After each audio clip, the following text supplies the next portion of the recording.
let's be honest, when people hear Latin America, they still imagine distance, risk, instability, something not fully serious, not a place where real capital goes. But here's the shift. That mental model is breaking, and Uruguay is one of the clearest signals of that. Uruguay never tried to impress anyone. No hype, no next big thing narrative, no loud positioning. It did something much less sexy. It built stability, quietly. Strong institutions, predictable rules, not surprises. And for years, that wasn't enough. Because in global finance, there are always two realities: what the system says and how people behave. On paper, Uruguay has been compliant for years, aligned with OECD standards, fully cooperative with the European Union, not sitting in any major global blacklist. The system already set. The country is clean, but money didn't fully move because behavior lagged behind. The countries, and especially banks, still treated Uruguay like, looks fine,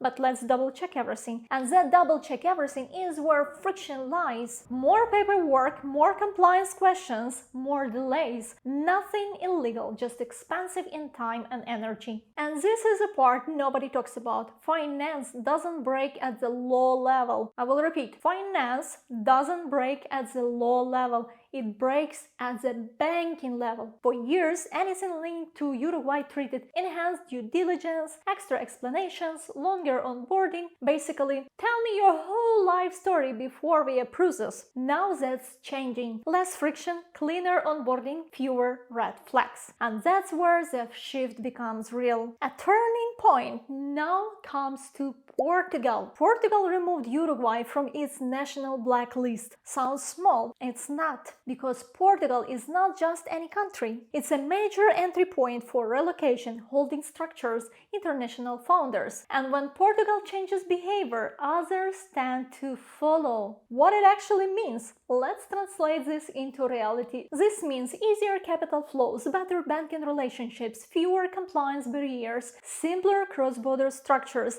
In simple terms, less explaining, more operating. Here's the uncomfortable truth. In finance, boring wins, predictable wins, transparent wins, low drama jurisdictions wins. And Uruguay is becoming officially boring, which is exactly why it becomes attractive. Zoom out, this is not just about Uruguay,